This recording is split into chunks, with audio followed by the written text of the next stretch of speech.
Hey, this is Dr. Sho, the Japanese behaviorist.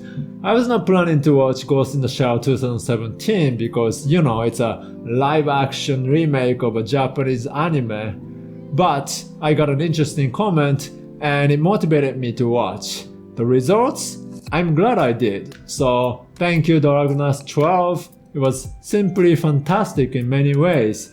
But there was one major problem. It lacked philosophy. And I think it costed the movie a lot. Here is why. Ghost in the Shell 2017 is a remake of Mamoru Oshii's Ghost in the Shell 1995 anime movie. Now, Ghost in the Shell is a franchise that is more than just a few movies. First of all, there is the original manga series by Masamune Shirow, and then there are many TV series. And there are video games and novels and other manga series and so on. All of them in the franchise are pure sci-fi action entertainment packed with gunfights and comedies, and none of them deals with the philosophical issue directly except the Oshii movie. The Oshii movie is iconic, but it's rather an exception in the franchise. The problem is that they chose to do a remake of the Oshii version, and I think that was a mistake. I know the Oshii version is the classic, and they did a great job recreating it visually. The visuals were just stunning, and the actors were great. I couldn't think of any better cast than them. If they had chosen to do a remake of, say, the standalone complex, that would have been just fantastic. But they chose the Oshii version, and the Oshii version is all about philosophy, which I analyzed in another video if you're interested.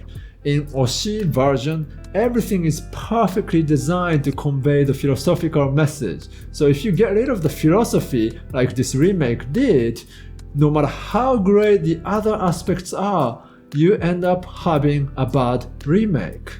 The philosophical question Oshii asked was, what happens to our identity when all of our body parts, including the brain, are replaceable due to the technological advances? And this theme was and still is sensational. I think the requirement of any good sci-fi story is to break the normalcy of our value system and provide a fresh new look at our world. And the Oshii movie did it. Now, how did Ghost in the Shell 2017 deal with these philosophical issues? Essentially, they took out the ghost and made it completely materialistic. That is, they accepted the problem of the technology being able to rewrite the brain, but they took away the spiritual possibility, the puppet master, and the ghost that the Oshii version proposed. Which in itself is not a bad idea. I also proposed this materialistic/behavioristic approach in my video about possible Ghost in the Shell 3 scenario. I think it's still sensational to say that there is no ghost in our brain because people still can't accept a completely materialistic view of the world. I think it can provide a new perspective, but the problem with this remake is that this materialistic idea was half-baked. They failed to provide a fresh new look at our reality. Let's compare. When Motoko in the Oshii version realized that her whole identity can be artificial, she faces the existential crisis. She is no longer sure what to trust. Her intuitions, her sensations, her emotions, her memory, her ghosts, these are no longer trustworthy. There is no boundary between what's original and what's fake. These are no longer different. What's her solution? She found a spiritual being that is beyond this kind of human issues. She becomes transcendent. On the other hand, in the remake, when Major found out that her identity was artificial, she looked for the original memory. She went to find her childhood house, her mother, and her friends. The remake's solution is that she recovers her original memory and re-establishes herself as the mixture of two identities, happily ever after. Yeah, but that's boring.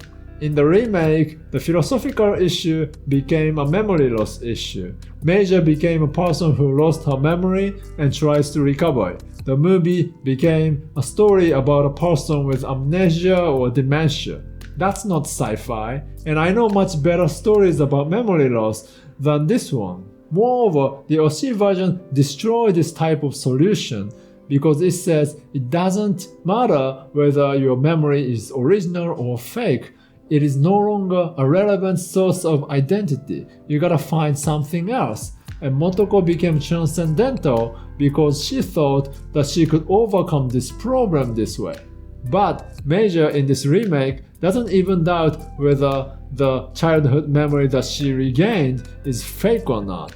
In other words, she lives in a conventional social value system that we also live, and that's why it's boring. And that's a big problem in this remake because we expect to be surprised. We expect a philosophical surprise more than anything else in this remake. To sum up, I still think The Ghost in the Shell 2017 is a great remake. I love the visuals and I love the actors. But it lacks philosophy, it lacks a surprise, and you need it more than anything else if you are making a remake of Oshii's iconic version. What do you think about Ghost in the Shell 2017? Please let me know your thoughts in the comment section below, and I will see you in the next video. ありがとうございました。